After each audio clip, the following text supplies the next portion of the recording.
Hello and welcome to Move the Line Prop Drop Show presented by Thrive Fantasy. I'm Ryan Noonan, here as always in this space every Friday, 2 p.m. Eastern, to talk about the best and most profitable way to bet on NFL football, and that is player props.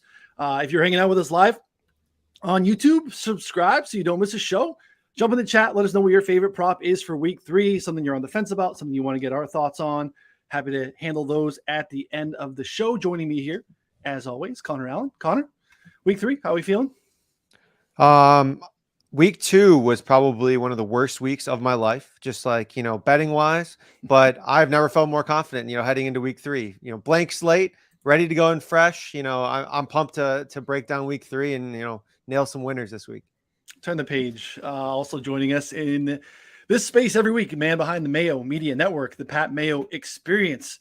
It is the man himself. It's Pat Mayo. How are we doing? I'm like streaming President's Cup on the phone in front of me to make sure that I need Cam Davis to come back, Ryan. We spoke about this throughout the course of the week. Jumped on your Twitter spaces. I'm set up well with the internationals. I like where it's heading. I got it on in the background over here, so we're trying to stay focused. It's muted so no one can hear it. But yeah, I mean, President's Cup, Pat and I are staying the golf streets all year round, so we got to try to sweat those things. Cam Young looking pretty good so far, so we'll see how this can pan out. Tom Kim ripped through 2 pairs of pants this morning, so he's having an interesting day. So, yeah, good stuff over there. Always check out Jeff and Pat's golf stuff if you somehow are in this world watching this show and you don't watch Pat for golf. I'm talking to like 0% of the listeners here. So always good stuff there. Want to remind folks that we have 2 episodes of Move the Line each week, both available here to stream on YouTube, available in podcast form as well. In addition to the prop drop, we have a game preview show with Connor, John Daigle, and myself that goes live 7 p.m. Eastern on Thursday nights leading into the Thursday night football game. So subscribing will help you catch that one. You can check out last night's show, 9 bets in there for week 3. So before we get started, I want to tell our listeners a little bit about our friends at Thrive Fantasy. And again, they are about 8% filled for their current week 3 big GPP there. And if you're not familiar with Thrive, it is a daily fantasy sports platform for esports and player props. Essentially, they have a tournament where you can choose 10 of the 20 available player props to build a lineup. Each prop has a assigned fantasy value for both the over and under based on how likely it is to hit. If you hit the most props, accumulate the most points, you can win a share of the prize pool. They have $25 GPP, which again, probably will not fill. They continue to cut it down in size, but we want to help them fill it as much as we can. So use our promo code PROPDROP. When you sign up today, you will receive a 100% instant first deposit match up to $250. Download Thrive in the App Store or go over to thrivefantasy.com, sign up, and prop up today. All right, week 3. Week 2 sucked. Turning the page there, prop-wise, I think there was some other stuff that we had that went well, but props were a struggle. Again, but week 1, just that singular point of data. After week 2, we kind of open up the possibility of some trends, and I think the goal here is to get ahead of those trends as quickly as possible. Difficult with small sample size, with matchups and different things like that, but we're trying to draw on a combination of the first 2 weeks, what we've seen and heard coming into the season with these teams. I think bookmakers are also likely to hold on to priors as well. So we're going to try to find ways that we can leverage that. All lines here are going to be live lines that you can bet on right now. No one's here to give stale lines. Our goal is to do our best to make sure you can get the same line and price that we do. Connor, get us started. Week 3, your first play. Yeah, so my first play of the week, I like Tyler Conklin under 28.5 receiving yards. This is minus 115 at DK. So I think the big news here is CJ Uzomah practicing in full and trending towards playing as his former team in the Bengals. And he's been pretty dead set on not missing this game for what that's worth with player takes on their own injuries. But I mean, Uzomah figures to rotate in a little bit more with Tyler Conklin, reduces opportunity after Conklin played 92 and 100% of the snaps last 2 weeks, ran 84.4% of the routes, more than Garrett Wilson and Corey Davis over the past 2 weeks. Now, Conklin's still, despite that, only 1 and 2 on this number, despite seeing 7 to 9 targets in 2 games, because his average of the target only 1.1 yards right now.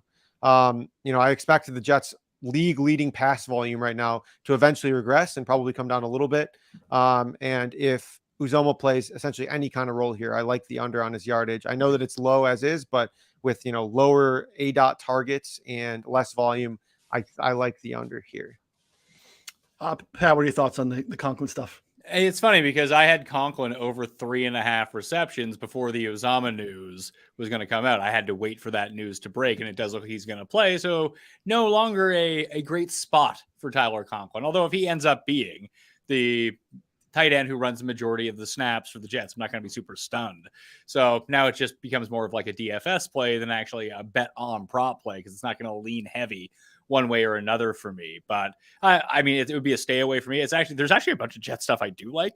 So I'll kind of hop onto that of what Connor said about maybe it's not so pass happy. I mean, this game is, for everyone saying that the Bengals are going to blow out the Jets, spread's only 5. I think it's going to be a relatively close game. And after what we saw last week, getting the rookies more involved, both Garrett Wilson and Breece Hall, this one's juiced up a little bit, but Breece Hall over 6.5 rushing attempts, -145. This is the biggest winner of any prop per my 10,000 simulations right now. Wow. I have them projected at 12 carries in this game, and they have them at 6.5.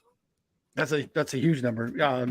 Wow, that's way off. Yeah, be interesting to see. I mean, I think that we've seen a lot of work from Carter there too. We have actually Byron in the chat wanting us to hit Michael Carter overs for the 3rd straight week. Hey, I have that one down. I'll even lump that one on. You can go Hall over 6.5 carries, Michael Carter over 2.5 catches.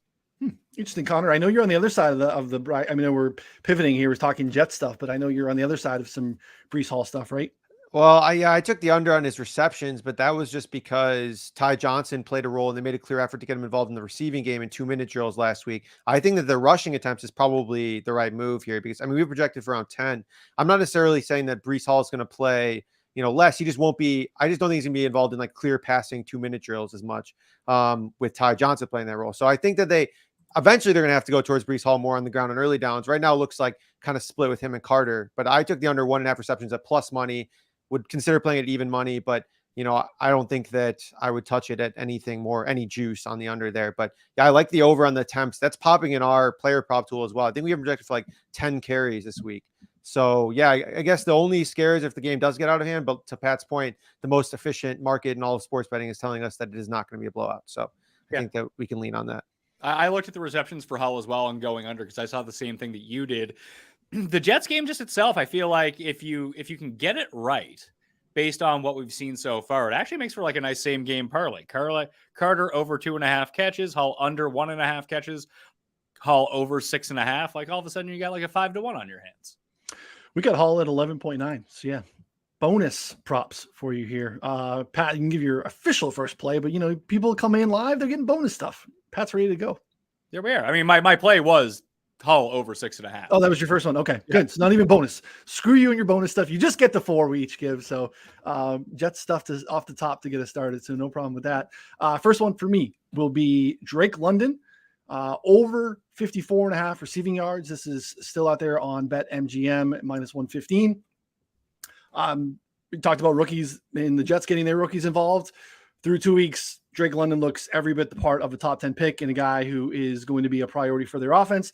They still refuse to do anything with Kyle Pitts and having him avoid difficult cover corners. They don't line him up as a tight end. And that's great that he can do that. But it'd be great to have him maybe in line and maybe get him lined up or scheme him up on a linebacker.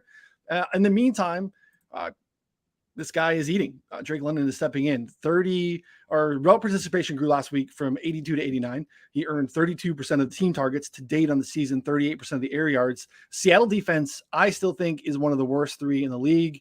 They are below average talent across the board. Personally, I love to look at, especially early in the season when it's kind of noisy statistically, can be really dependent on who you played. Defensive success rate, I think, is a really good lean. Seattle is dead last. They have 0 3-and-outs defensively this season. Every single one of the drives against their defense has either resulted in a touchdown or at least a singular first down. I think this is kind of a game where it's going to be slow paced and not a lot of exciting offense. I think the total's down to like 41.5, 42. But I think Drake London is going to be a priority and still gets a lot of work. So 54.5 still out there is a great play for me, -115. I went back and watched this game because I was very confused about what was going on. I haven't projected right around that number, so I think it's a sharp number. So it really depends on your personal opinion of how you think that Seattle does things. Unders against Seattle, I think, are going to prove to be rather fruitful just because they don't run plays ever. They slow the game down to such an extent that they run so few plays and take so long to run plays that all of a sudden the other team can't run any plays at the same time. And what the Rams did last week, the reason that you saw so much Drake London, I was like, what is going on with Kyle Pitts? So what we've seen through 2 weeks so far is opposing defenses, both the Saints and the Rams, have made it priority number one on the defensive side of the ball to essentially high-low cover Kyle Pitts. You are not going to beat us with Kyle Pitts, thus leaving Drake London this one-on-one coverage. If that continues on this week, he ends up with 120 yards. Eventually, the Atlanta offense has looked really good. They've been hard to slow down. It's the defense that's absolute garbage. So if this week, I don't know if Seattle necessarily has the personnel to do that, would be my worry. And I know that eventually it's going to be a squeaky wheel type thing that, it's going to be London. Everyone's just out on Pitts. Oh, I hate Pitts. That Pitts is just going to absolutely explode. I could see this being that week. I thought about that one too, because I do think that that's a pretty good, yin and yang. You've talked about that a lot here early in the season is, just the bounce back of what everyone saw last week is what we think is going to happen again. And everyone's down on Pitts and we're up on London. And this is a nice spot for that to bounce back. But yeah, I think defensively, we're seeing a lot of the same stuff we saw from Seattle last year is they don't have the talent to match up and they play really conservatively and allow you to dink and dunk and take anything underneath. We saw it in a big way in the Denver game in week 1. They allowed like a 10% higher success rate allowed in the season last year defensively than anyone else in the league. Like the Jets, I think, were 31st at like 44%. And I think Seattle was like 52%. They will give it to you if you just want to be patient and dink and dunk. So I actually considered the Pitts number. And I also liked Drake London over 4.5 receptions, but it came out with significant juice on it. And we saw there too, where producer Sal had the prop tool up. If you go on our site, Prop Finder, in the betting section, you can basically type in any player. Actually, you can use it for any sport and type in and get the number up there, allow you to shop books in one spot without having to go book to book and tab to tab. So I like the London reception number, but I'm not willing to pay minus 145 for a reception prop. So I get it. I do think Kyle Pitts is a viable look too, but I think London with just this air yards and target shares is pretty massive. So with Pitts is getting steamed right now. I don't know if you guys saw, but multiple people have hit Pitts overs. It opened at 44 or 40, like around there. It's up over 50 now on the receiving yards, which is, it's getting to be a lot. He's going to break out one game. I just don't know when it's going to be. And you mentioned that Seattle plays, a lot of zone. I've heard that Drake London has been doing pretty well in zone, comparatively. So I think that that's probably a good look. But the number is already 55. I think that's a little bit tough for me to bet, but I would definitely lean over. All right, Connor, back to you. Bet number 2. All right, bet number 2. This one broke my heart a little bit. Not gonna lie. This is tough, buddy. Yeah, this was seriously coming off my priors here. I took Chase Edmonds under 35.5 rushing yards. Bills defense ranked 2nd in explosive run rate allowed, 5th in run defense EPA through 2 weeks. Chase Edmonds was out carried 11-5 last week by Raheem Mostert. Essentially all negatives. And beyond that, I expect the Bills to kind of push the pace here, force the Dolphins to continue to pass, who already ranked 3rd in pass rate over expectation. So, it essentially took a long run late in the game last week for Edmonds to even get to 33 yards. Now he has a much tougher matchup. So I think you're able to find that 35. I'd play this down to 30, I think, because you're looking at a guy who's probably going to be on the wrong side of that, split as of now. And I think that they probably get him more involved in the passing game or continue to have him involved there. But it seems like Mostert right now has outplayed him in the early downs. And he didn't even start last week. Edmonds, like Mostert started. So it's sad. I was really excited about Mostert, but about Edmonds. But I think we are where we are given the matchup, the workload. I like the under here for Edmonds. It was a surprising late carry too. Like they were in no huddle and they were trying to go fast and they had a lot of success. And I think it caught them Baltimore off guard. And yeah, that was like more than half of his yardage in the game. Mayo, any thoughts here to this running back split? Yeah, it was very interesting to see just the amount that Miami kept running with Mostert on early downs coming into the second half when they were down 21 points. And it was very effective.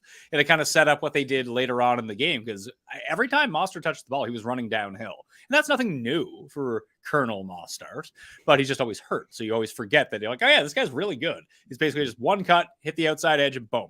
just run as hard as you can downhill. And it was very effective. But I don't know if that was a Baltimore-centric game plan. Maybe they felt they had the advantage with him. We know that Chase Edmonds is the better receiving back, that in a game where you know that you're big underdogs, and listen, last week, for whatever reason, they continued to run with Mostert and have him in the game. Will that go back to what we saw more in week 1? I just feel like this Miami offense is going to look a little bit different every single week. So I like this one, with even if Edmonds ends up with like 70% of the snap share for the Dolphins this week. You can't run on the Bills. The Bills front four is awesome. Yeah. It is unpredictable. It is interesting to see such a massive split, because we looked at rush share in the first week. Mostert was at 22%, with Edmonds at 52%. And then we have a massive split, 61% to 28. Like, did Mostert just have like such a kick-ass week in practice? Like, it must be something in the scheme or in the matchup that they thought, not scheme but matchup. But yeah, it's just really, it's curious. So yeah, I mean, I think Connor is on the right side of this, because again, betting on what we saw there, I think makes a lot of sense. I think play volume in general, I think, is going to be a problem here. I guess rushing attempts, because this is going to be a lot of play volume in this game, but I think they're going to have to be forced to throw.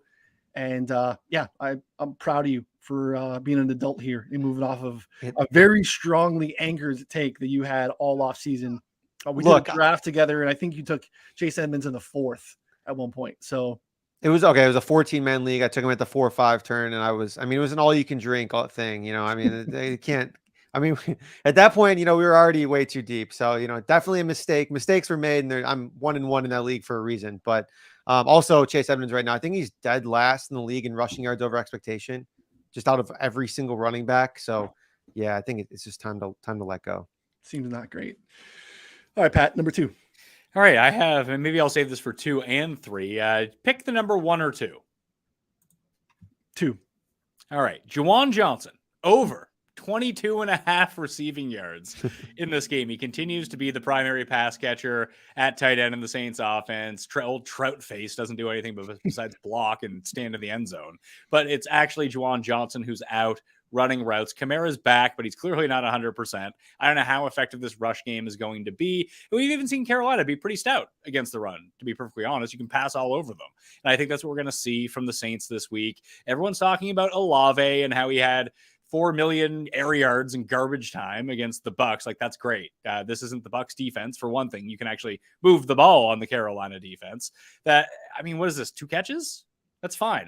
He went 4 for 40 last week. Probably should have had a better game than that overall. Jameis missed him wide open twice in that game.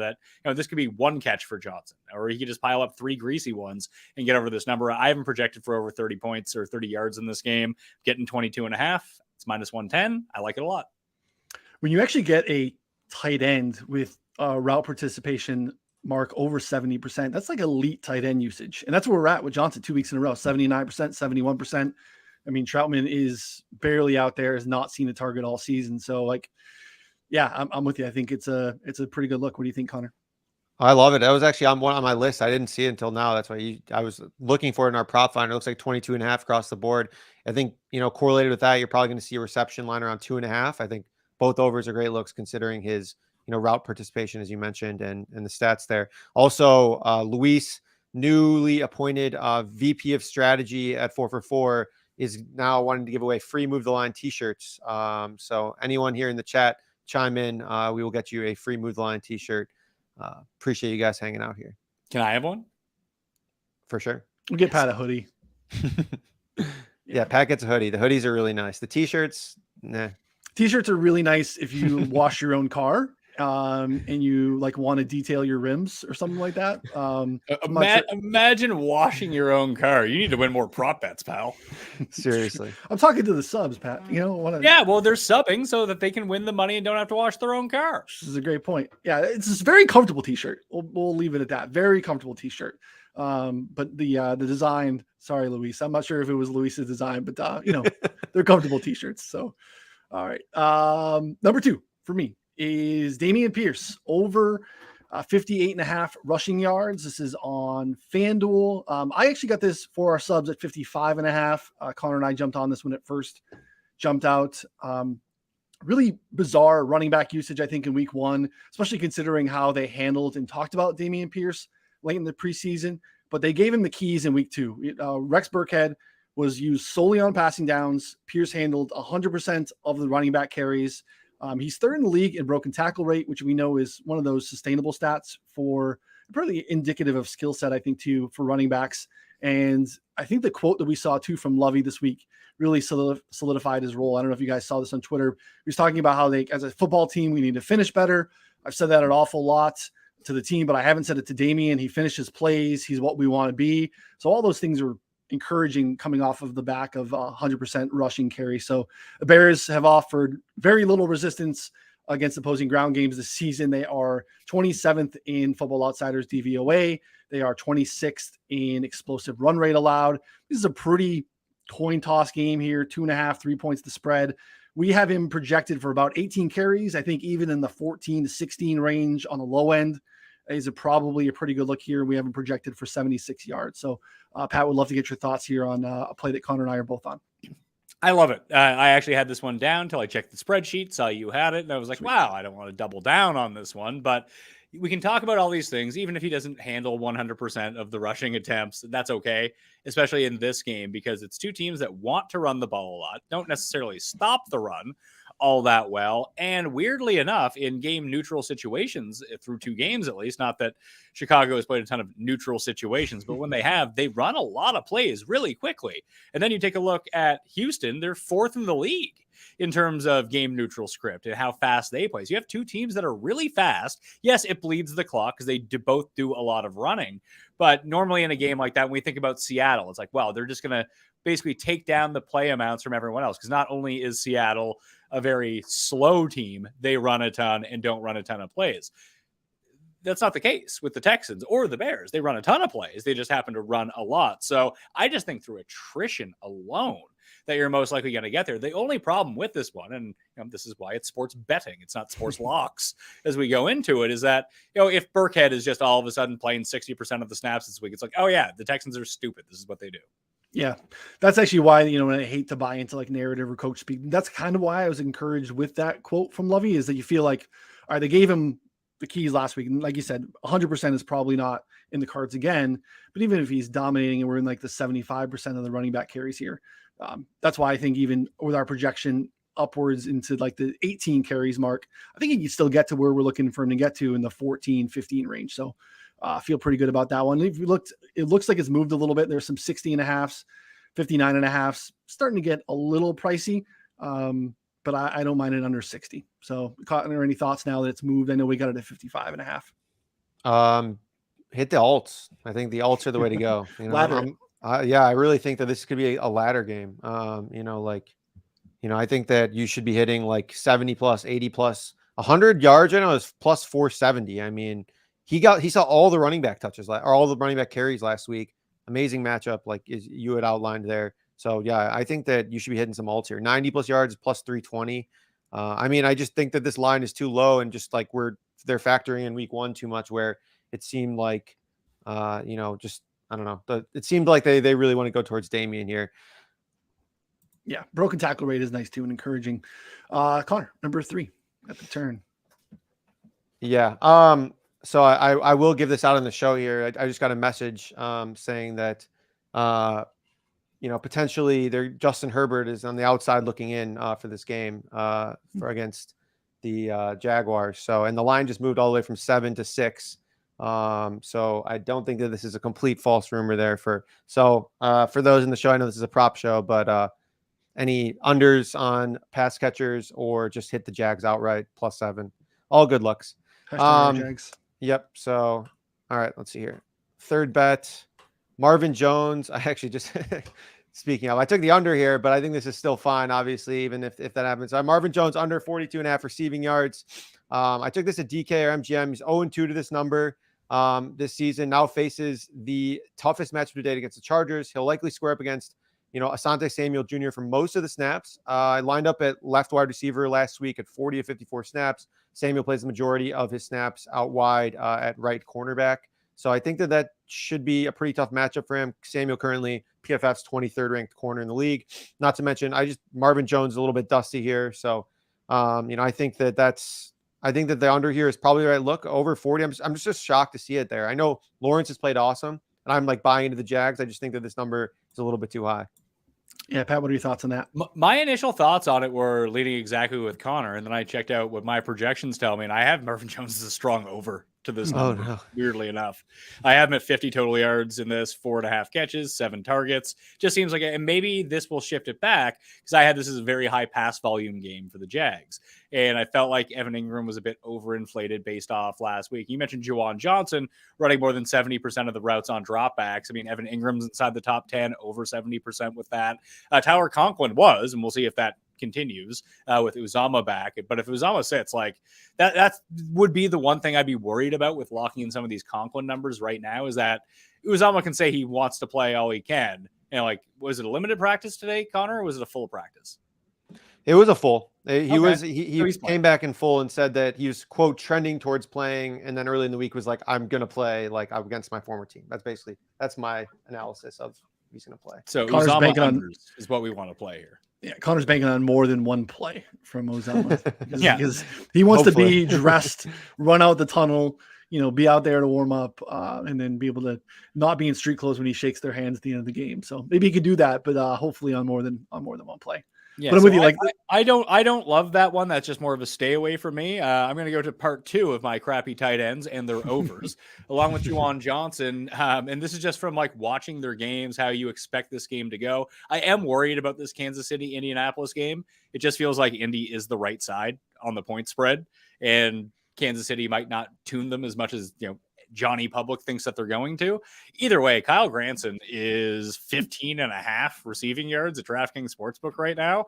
Like, he is far more involved. Like, he's playing more snaps marginally than Mo Alley Cox is, but he's running routes on dropbacks. Like, that's all I really care about. And if you can project out Matt Ryan at like 35 pass attempts in this game, Pittman, yes, he's still banged up. Is Alec Pierce going to be back? Maybe. He doesn't do anything anyway. Paris Campbell might as well be running on a treadmill for all the cardio he's getting. Like, he's a guy that they throw to because it's an easy pass for Matt Ryan, who can't pass anymore. Yeah, Paris Campbell, a Jalen Guyton all-star. Chris Hogan back in the day too used to do a lot of that with New England. But yeah, Granson is run more routes in both games than Mo Alley Cox, who someone that I liked coming into the season. I thought was going to have a nice role finally out of the the Doyle shadows, and it's been Granson. So I know some people really liked him coming out, and he's been involved. So yeah, 15.5 is not a very high threshold to overcome there. So yeah, they could dink and dunk in there. They have some injuries actually. Kansas City does, not only in the secondary, but at linebacker too. So yeah, Granson is actually a really nice look. I like these low threshold overs. Doesn't take much to get there. No, I had a lot of success. I forget what year it was when Jimmy Graham was on the Bears. Maybe it was last year. My memory's bad now. But like, his over-unders every week were like 6.5 yards. It's like, well, yeah. He's averaging like 2 for 25 every single week. We should just bet overs on this and make it our only bet.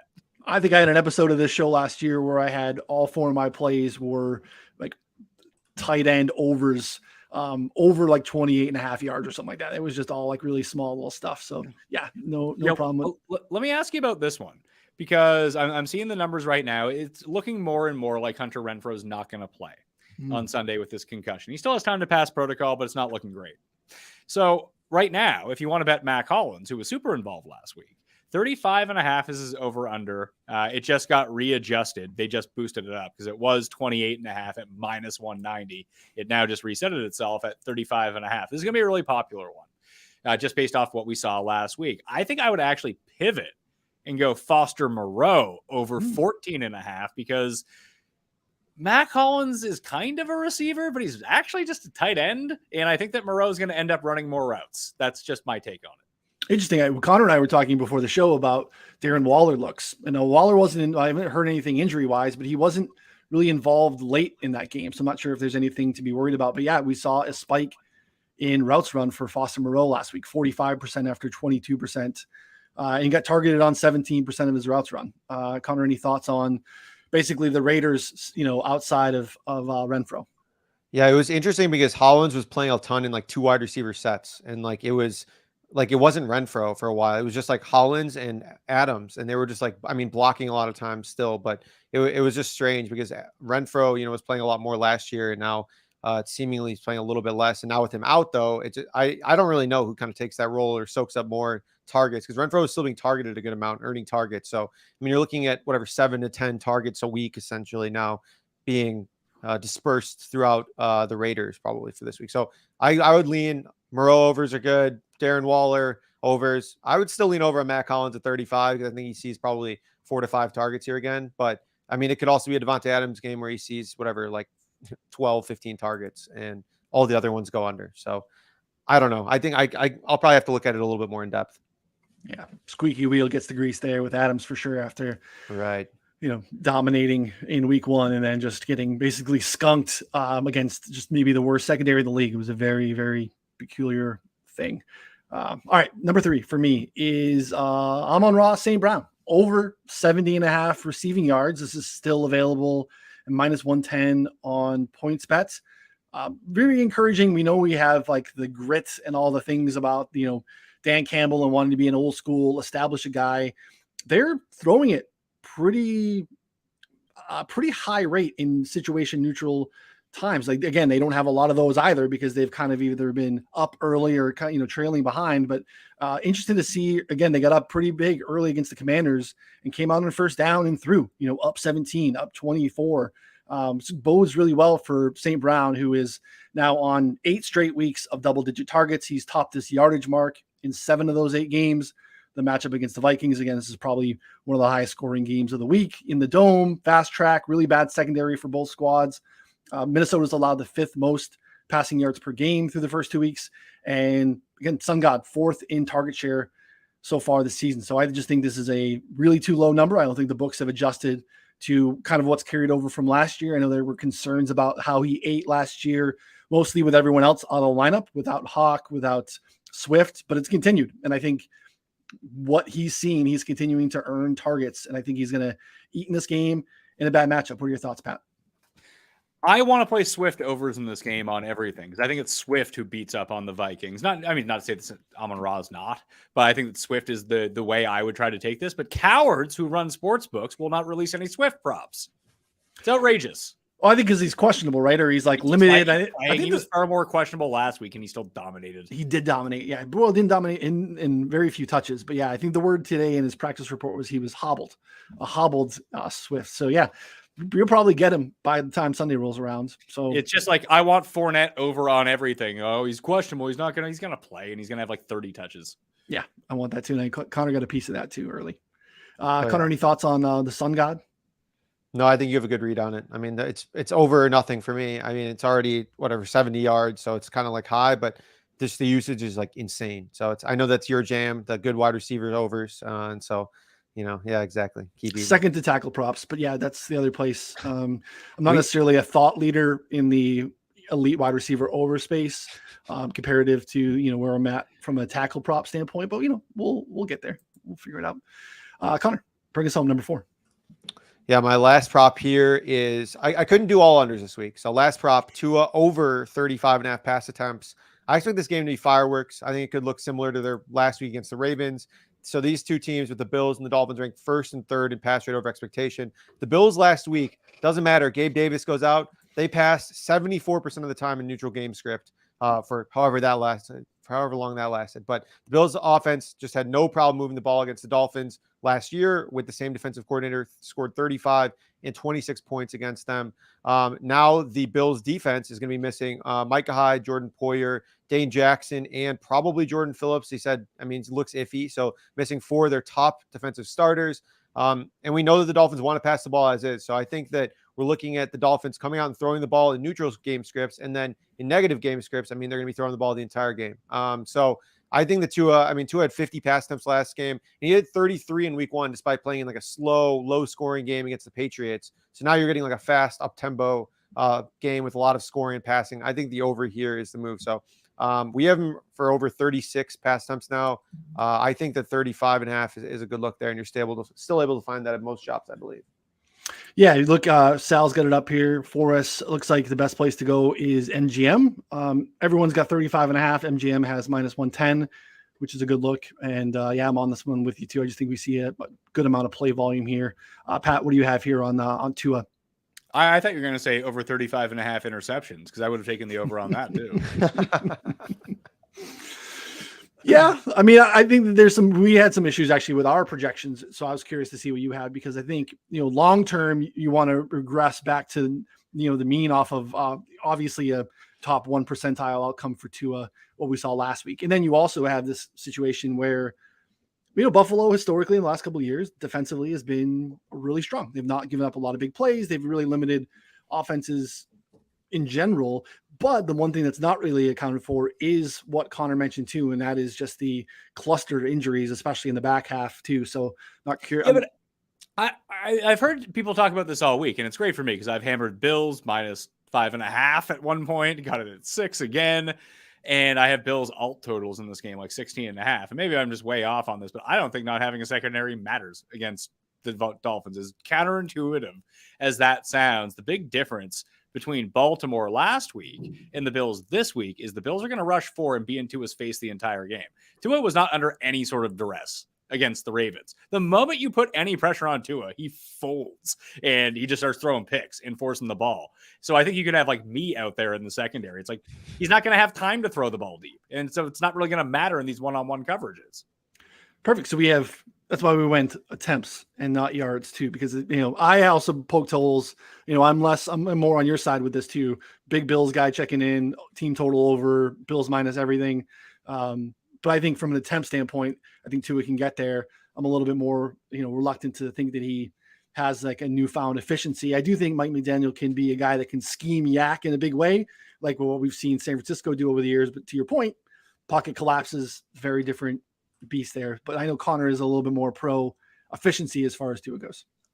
I'm certainly not taking the Dolphins here at like +6, but I do think that if Mike McDaniel is smart, which through 2 games I believe that he is, he'll find ways to get the ball into Tyreek and Waddle's hands as quickly as possible, so that the defense will not be able to just pin their ears back and pass rush every single play. That being said, as you mentioned prior, they're good at limiting big plays regardless. They're you're able to keep things in front of them, and so yeah, it's going to be an adjustment here. Like if they just try and bomb it deep every single play like they were against Baltimore, I don't think that's going to work. But I do think that there's a path for them to still be relatively efficient through the air, given some of the secondary injuries here. So, but to Pat's point, he won't have a ton of time. So there has to be some changes made. So it'll be kind of a wait and see thing. Still think we get there on the attempts, but it has made me second guess any like overs on the yards, the passing yards and everything there. Yeah. I still think that he can put up some points. We'll talk about that in a second, but then also still get absolutely, curb stomped by the Bills here, which I think is probably going to happen. So we got 2 more props, one from Pat, one from myself. If you are hanging out with us in the chat, drop us a question. Let us know what your thoughts are, something that you're eyeing. You want to poke holes in anything that we've given out. We will get to that at the whatever time we have left here at the very end of the show. Pat, your last prop for us this week. This is so gross. Ian Thomas under 14.5 receiving yards against the Saints. It's so gross. They're going to need him to block. And Giovanni Ricci was actually playing a weird amount of snaps for the Panthers against the Giants when Thomas started to falter in that regard. Like they want Thomas to be out there in the receiving game, and he gets 1 shot a game. In week 1, he had like the 50-yard catch. It happens. Last week, he had his 1 catch, came below this number. Like he runs shorter A-dot routes. He's hoping to make a guy miss, and he's super athletic and super fast. So if he gets by the one guy, but you could basically put his over under at 7.5. It doesn't really matter. It's either he gets it or he's absolutely nowhere near it. So I just don't like the way that this game shakes out for the Panthers. I know people like the Panthers are god awful. I don't know what people are watching that it's like. And I have this big Atlanta bias where I think that Atlanta is secretly good. And I mean, not good as in like someone to watch out for, but like versus Carolina, like give me a neutral field, give me Atlanta in that game. I think their offense is better. I think their defense is comparable. At least they have corners and a pass rush. They can't stop first downs, mind you, because you can run all over them. But with the Saints, like what we saw from the Saints defense last week is what we expected to see from the Saints defense week 1. The difference week 1 was you had Mariota running like a triple option with Cordero Patterson out of the backfield. Like it was, and the thing is, that's not what they intended to do. They intended to run the ball with Damian Williams. And then he got hurt, so they had to switch on the fly of what they were going to do, and they had no answer for the quickness of Patterson. So, yeah, maybe they try to pass a little bit more, but I just really think they're going to need their tight ends to block because their offensive line is garbage. I took the over on the Panthers team total last week, and it was painful. When I went back and rewatched that game Monday morning, and yeah, I'm moving off of some maybe what you have with the Falcons is similar to what I had with the Panthers. Like I didn't think they were good and they were a playoff team, but I thought like young defense, Baker's an upgrade over Sam Darnold. I like some of the weapons there. The offensive line they've addressed. Baker is a problem. I think like he gets the ball batted down a lot. I feel like it is, I don't know. They're underutilizing DJ Moore. It's a mess. And just even to go along with that comparison, here's why I don't understand why people are still on the Panthers. Like I was looking at this for the fewest wins markets and who's going to get the number 1 overall pick. I still hope it's the Bears when all is said and done. This is a real hinge game this week for me for the worst record. If the Texans can beat the Bears, we're in good shape again. That's fine. Because Seattle got its win. The Jets got its win. So everything's sort of at a neutral playing field right now. And then it would give Houston the win and a tie, which would put them ahead of them. But Atlanta's the favorite to have the number 1 pick right now. And they're plus 250 at DraftKings Sportsbook, whereas the Panthers are 10-1. Now, the Panthers couldn't win and couldn't cover against the Giants and the Browns. Not necessarily two teams we expect to light it up. The Falcons, at this point, have blown a win and covered, and then they went into LA against the Rams and covered against the Saints and the Rams. Two teams people projected to be in the playoffs. So Atlanta has two what I would call good losses, covered both games, kept it relatively close. I mean, last week it seemed like a blowout, but by the end of it, Atlanta had a real chance to win that game. They had just been a little bit more efficient. And then you see Carolina have lost to, yes, one of the teams is 2-0, the other one is 2-1. No one believes in those teams because they're not good. Yeah, it's we're gonna see. I think I have a bet on Falcons under 2 wins in the division, and I don't feel good about it because they're gonna get to play the Panthers, and the Panthers are a problem. So yeah, I'm with you. It's interesting. I like your card this week. We've got some definitely off the board. Guys that wouldn't be in Thrive on Thrive's board. They like to go real top heavy with guys that we know. We're talking about some. We get some stinky tight ends in this slate, which is good. Hey, we want to find edges wherever we can find them, right? We don't get any bonus points for betting on, Josh Allen overs. But here we are to finish the show. We got a little bit of a special. This is a FanDuel special. If you click on the game, you can go to game specials, and they have these little tiers, plus 500 to plus 1900, and there is a bet in there, plus 650 for both Josh Allen and Tua to have 1+ passing yards in each half. Touchdowns. Sorry. Plus 650. Now, their prop number alone for touchdowns, they both have a prop number available even on DraftKings at over under 1.5. If you were to parlay that by itself, it comes out to like plus 172. So now basically we're getting rewarded for the need to actually break it up and to have at least one per half. So I think, like Pat does, Tua probably struggles a little bit, but there's enough passing volume here to make up for it. Josh Allen has absolutely torched the Dolphins historically. And if you look at it, like what they do is really predictable. A lot of teams don't have such a predictable defense. The Dolphins are going to blitz their face off. They led the league in blitz rate last year, 38%. They are right there this year so far, 39%. They play a lot of man coverage. When they don't play man coverage, they essentially just rush 3 and drop back in the zone. So it's pretty clear for Allen what he has to basically see pre-snap and what's happening. And he has absolutely torched them. Big on over Bills 30.5. Any alt totals, like there's going to be points here. So I have no problem with the Allen side. My concern is probably the Tua side. So I think there's going to be a lot of points. So I think plus 650 is wrong. We don't usually get these specials that I think are actually probably, advantageous lines. We typically see them where they juice it up and they pretend that it's better for you. But the prop itself, if you were to same game parlay over 1.5 touchdown passes for these guys, is plus 170. So I like where we're at, Connor. I know we looked at that. I actually tossed the prop to you and asked you what you thought the number was, and a little bit of a different look.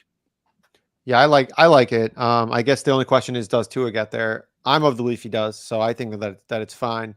If you're not of the belief he does, then I still think it's okay at plus 650, you know. So I think that it's still a solid look no matter what. Again, you know, probably not a full unit look, but, you know, maybe like quarter unit, you know, half unit if you want a little sprinkle on something fun for that game and really expect it to blow up. Yeah. Pat, I know you're down on Tua, but any thoughts on that? That's plus 650. I'm just anti-Tua, man. I can't. Yeah. And it's funny because I'm like usually the pro Tua person. It's just I can't do it in this match. Watch me just lose all my money this week. But it just feels like you want like real value. You just bet over half an interception at minus 110. Probably true. Yeah, even with the injuries. So, all right. Questions. We're going to run through real quick before give a look to Thrive. Connor, I don't know if you've taken a look at what their slate is. Give a look at a couple things. Again, prop drop over at Thrive Fantasy. That promo code will get you a 100% instant first deposit match up to $250. Add $250 to your account using the promo code prop drop. You'll have 500 in there, and you can max that bad boy. Help them fill that, and you just probably by entering it, you get an EV entry because it's 5,500. They're not going to fill it.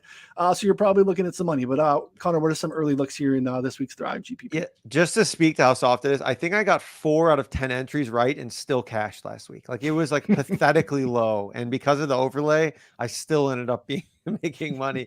So even if you suck like me sometimes, it's all right. There are some good looks though this week. So they give you 20 props to choose from. They got some gifts here. Cortland Sutton, 48.5 receiving yards. Like the over there. You know, I don't expect Jerry Jeudy to play, so I think that we're going to probably project it for around 70, good bit higher. We were on that last week. I like the over. This week again, Tom Brady over under 2.5 passing touchdowns and interceptions. Unders giving you plus money there. I think that is a good look. I mean, that game total 41 between Rodgers and Brady is shocking. Well, I guess not that shocking given the current state of things, but if you had told me heading into the year that it would be 41, I'm not sure that I would have believed you. So, I mean, without Mike Evans, no Chris Godwin, Julio Jones, 50-50 to play, Russell Gage banged up. Who are they going to be trotting out? Scotty Miller, Cole Beasley they just signed. So, yeah, those are probably 2 of my favorite looks. Other than that, mostly everything else is priced right, but I think those 2 are solid looks here at Thrive. Yeah, I think Pat Thorman mentioned that they had to go to a local Kid Rock concert to find Cole Beasley and pop him in this line of Cole Beasley in Florida makes so much sense. So, I'm going to go with Pat here. I think toss this one out. They have DeAndre Swift combined rushing and receiving yards, 67.5. And it is even juice. Low. So you basically feel comfortable taking the over. That's probably one of my favorites that jumps off the board here too. Other than obviously the Cortland Sutton one, as you mentioned, and the Brady one, I think is a pretty egregious line too. So here's another one. Russell Wilson, 26.5 completions. You can just take the under there. That is really watch aggressive. yourself with that one. Big you're a big Russ guy checking in. Oh yeah, Russ is going to be fine. You just wait for Russ. I'm a Broncos backer. That number just seemed really high. I mean, this should be. What's the market at right now? I'm curious. I mean, I took the Broncos this week in a teaser to get them to 7.5, but I'm a little worried this week. Let's see here what the market passing has. attempts. What is the market for passing attempts? I actually don't even know. Okay, completions right now is 20.5. So this is 6 completions higher than the market. So could always get a nice hedge off that, but feels like Thrive knows something. Listen, you can talk about you can get a nice hedge out of that. How many people do you think are going to go into Thrive, play a prop, and then go hedge out on a sports book? People don't actually do that. You know that, right? Oh man, yeah. Normal people do not do that. Yeah, normal people do not do that. No. So again, prop drop is the promo code with Thrive. Check that out. Get in the overlay. Just show up and play. You'll win some money. Play and just get money. Just you'll get that money back. I promise. All right, some questions. Javon hanging out with us last night and coming back today. We appreciate you. Any thoughts on Olave over 38.5 receiving yards? Pat mentioned earlier Olave with shout out to Daigle, the prayer yards. He basically was just balls bouncing out of bounds and everyone runs numbers and pulls stuff up on Sunday night and Monday morning. And they're like, oh, Olave, he's getting all this action. And this is like the old Robbie Anderson, where it's like, oh, look at Robbie is getting all this air yards. And it's like half of it was uncatchable. Most of it was in garbage time. So like, be careful with some of the air yards stuff. Take it with a grain of salt. But Pat, I don't know what your thoughts are on Olave this week. The number is fine, and over is probably the play here because just even when you compare his routes to Jarvis Landry, for example, he's just out there all the time. It's one of the main reason that I like Juwan Johnson. So if I like Juwan Johnson at 22.5, I kind of like Olave as well. The issue is if this game just remains close, whereas Johnson can get to that number on a catch. I mean, not to say that Olave can't, but that's probably 2 catches for Juwan Johnson. You're probably home free with the 22.5. With Olave, it's either really short or really long. And if they don't feel the need to take deep shots, if they're not losing, I then start to worry because it's not like Jameis is, listen, he's not Mac Jones in terms of accuracy, put it that way. Yeah, we have actually a pretty nice, I'd say, bullish number here. We're about 55 yards on Olave, but again, it's like 3.5 catches. That is, I assume, baking in pretty massive air yards look last week. So, Connor, any thoughts on 30.5 there? Yeah, lean over. I think the number should probably be like low 40s, but it's just I would rather play an alt over like a 50 plus at like plus money than probably 38 at like over minus 110. Yeah. I like that actually. I think that's a very savvy move on some of these receivers that you can go with. Like I have Olave projected for under. I haven't projected for 34 yards. But if he ended up with 140 off 2 catches, I mean that's in his range of outcomes. So you might as well try to at least get a multiplier on that. Yeah, so we have the Panthers so far 5th lowest explosive pass rate allowed in the season. They've played Jacoby Brissett and Daniel Jones. So, I can't hearken on that enough. And that's a great point, Noonan, is just like, look at who they played. It's a 2-week sample on all this stuff. So when you're comparing everything, like some of it doesn't make a lot of sense unless you put it into context. I think that's pretty good context to put it in. Yeah, Jacoby, I guess he's maybe outperformed our expectations a little bit, but like they're not pushing the ball down the field from like an explosive play, right? These like 12-yard outs to Amari Cooper, or little slants. Like hopefully he breaks one, but that's not something that we can bank on here. I couldn't find team totals for total sacks this week. Me either. I've been looking. Yeah, if the Titans are at like 1.5 sacks, team total sacks, or even 2, over. I'm looking in the same game. Raiders over. I don't know about that because even though they have the Raiders have a big name defense, right? They did not look. I mean, maybe they just got so tired against Kyle or chasing him around they couldn't do anything. But the Titans so far are like 6th in adjusted sack rate, and the Raiders can't block. They cannot. It's a fair look. Max Crosby was a problem last week, but Kyler just did Kyler stuff. Like Crosby was in there all the time. Chandler Jones in a good spot too, but like Crosby was a beast. So like specifically, I'm looking for Crosby stuff, but I think team total sacks on the Raiders is a look here too. So yeah, I was thinking about that for the Buccaneers too, because the Bucs have like the Bills and Bucs have the best adjusted sack rate through 2 weeks, and like Green Bay can't block. No Bakhtiari again, and yes, definitely some injury issues. Look at us giving defensive props here. We are moving this show forward. I absolutely love it. Very progressive. Love it. Kevin checking in again. Those stuck in pick'em states. Pierce is 56.5 on Prize Picks and 60 on Underdog. I think we both, or all three of us, are leaning on over, regardless of your site. So interesting to see the discrepancy. We have a tool actually in our odds comparison tool. You can click the box and it will not only show the domestic books, it'll actually show Prize Picks as well if you want to see. And we actually have a Prize Picks separate tool too that runs with our projections. Right, everyone wants a t-shirt. We'll get to that. Another Pierce look. Brian checking in with Pierce leading rusher for the week at plus 2,500 on DraftKings. So yeah, can get there. I don't know where that is comparative to the other market. I know here's the thing. I know that I don't know who's like watching this show that doesn't also like bet on golf at the same time, but just compare like what would need to happen for Dameon Pierce to be the top rusher of the week at 25-1 versus like a golfer you would bet at 25-1. Like it seems like the Dameon Pierce, because it's the NFL and like the golf odds are betting to the ground anyway. Like the true odds on that are probably like 75-1. Yeah. That actually wrecks my mind, Pat. And I love that you brought it up. And again, it might be only a small subset of our listeners. And then Connor he'll bet golf like when he tails something that I feel really good about. But like, yeah, I tell your picks. That's it. I have a hard time with like futures for the same reason. When you're talking about like a Super Bowl bet, and it's like, oh, I love this long shot at like 30-1. And it's like, well, that's like 30-1, right? That's like the middle of the board. Like that's actually, I love that's good golfers and like, guys that I think can actually win an event. Yeah, I think what tough. happens is the NFL markets, especially the futures markets, and even odds like this are just so juiced because people want to, like, football is just so much more popular to bet on than any other sport. And realistically, in football, like what we're talking about are coin flips. Every single game, we're trying to find an edge on a coin flip and try to beat the market that way, whether it's a spread.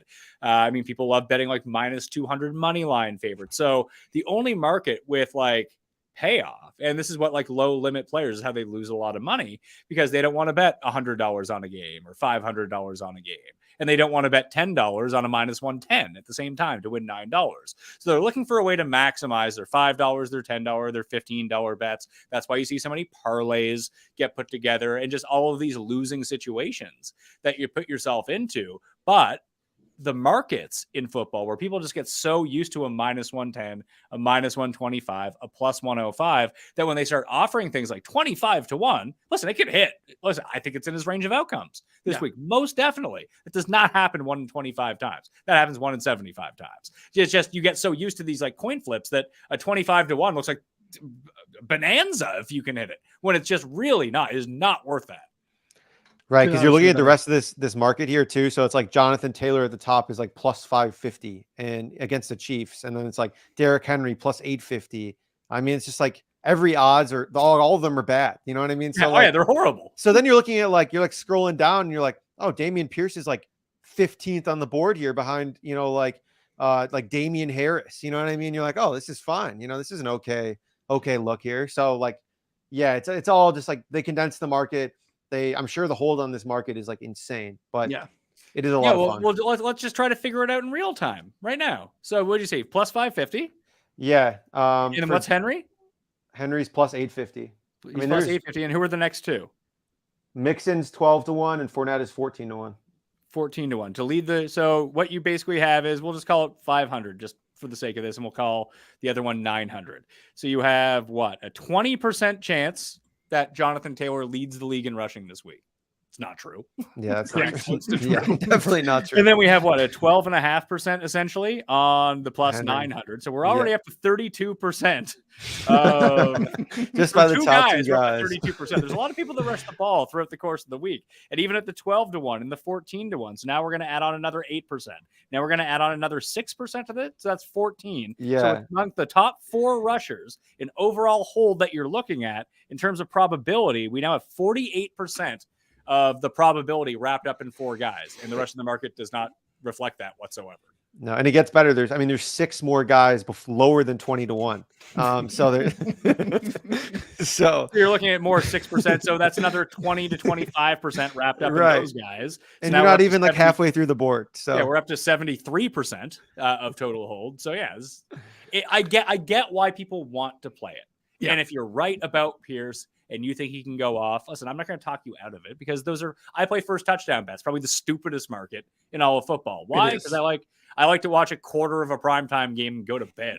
Like that's the bet that I want to have in on it. Like I get it. I get why it's fun to play those things. Yeah. And this one is probably fun to play as well. But this market in particular is especially just ludicrous. The other mistake that's made too is the comparison solely to other bookmakers, right? Where you're like, oh, it's X here, but it's Y on this site. And it's like, what's great? Like if you want to get down on that play, you want the best number on the player, but it doesn't mean that it's a good play or it's a good value, right? Like it still can be a very donkey play. And then again, you can make negative EV plays. It's okay. Not every bet that you get down has to, run through the sims and check out that you're maximize. It's okay. Sometimes it's just good to be fun. That's why people bet football. They bet touchdown props and first touchdown props and like first and last and all that crap. It's okay to get down and not be on the best of the number or have EV, but like, just be careful with it. There are things that you want to be smarter on. And these are fun bets.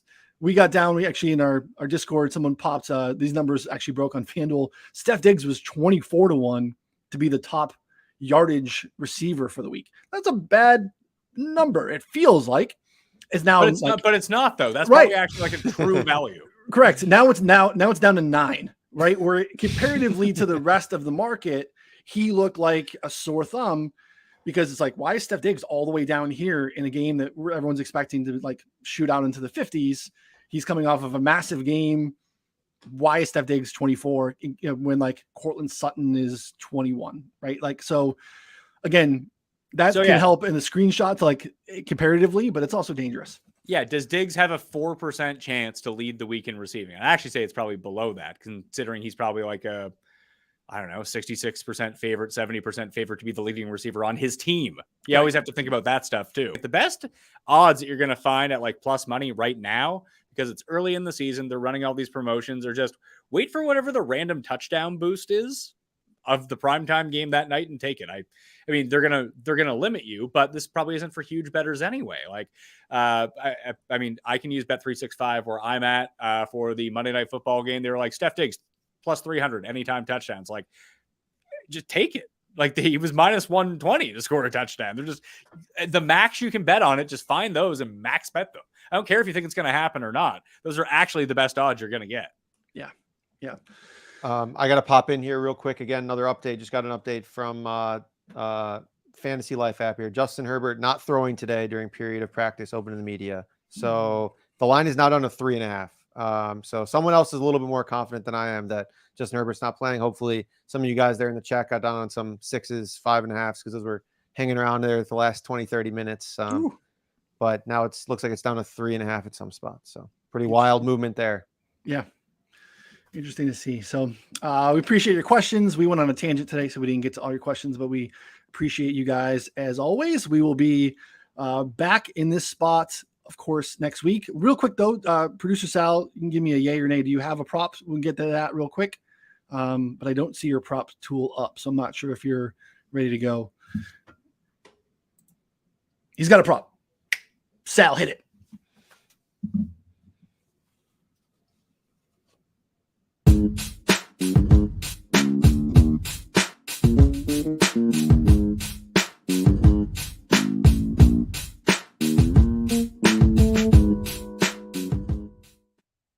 All right, this is our prop tool tied to our projections at 4 for 4. Been best in the industry for over a decade. Available as part of a betting sub at 4 for 4, which is secure you access to literally everything on the site. Head to 4for4.com/plans, and you can find that we have Christian Kirk over 60.5 receiving yards. This is on DraftKings at minus 115. I mean, Connor's on the other side there with, shorting Marvin Jones. Christian Kirk has been utilized in a pretty exciting way so far. Pat, I'll let you get started. Any thoughts on Christian Kirk? It's higher now, right? Like, especially now that Herbert might not be playing. I feel like that one's just really dicey until you know what the situation is. Yeah. We're going to see a low scoring game, I think, now at this point. So I probably lean under, or at least I mean, it's probably about right. 60 is just, I mean, it's fine. Feels like a good number. Projections have him at 74.5. So showing some value on it. But yeah, I kind of agree with the guys here. We're up about 8-9 yards from where Kirk has been. Again, he's gone over this. He's been utilized, like I said, creatively out of the backfield in the slot. They've been, being smart and isolating him in good matchups. But yeah, we'll see. Producer Sal missed last week. Again, we talked about poo-pooing running back receiving overs, and Javonte fell a little bit flat there, but Sal's going to get back on the saddle. So Pat, where can everyone find your stuff?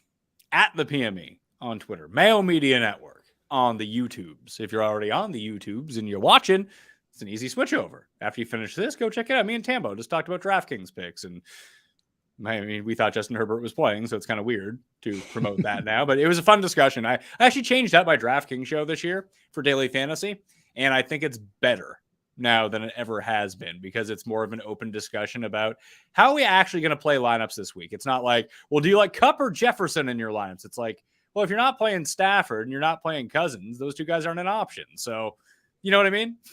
Yeah, that makes sense. Yeah, check that out. Tambo, he won a showdown or something last night too, right? Yeah, he won $40K last night. No big deal. Just prints all the time. So yeah, pretty sharp guy. Check that out on Mayo Media Network. Bro, they spent 20 minutes on one question and answered two. Bro, we're just trying to provide good content. I thought we gave you some good stuff there. We can drop anyone who starts the fucking thing with bro can go fuck themselves. Ban this idiot for life. Everyone else, drop your email in the chat, get a t-shirt. We're trying to help here. Okay. Give free t-shirts too. So Yeah. Ask for go you don't pound get sand. one. Yeah. We're trying here. So, all right. For Pat and Connor, I'm Ryan. We'll be back next week. Thanks everyone.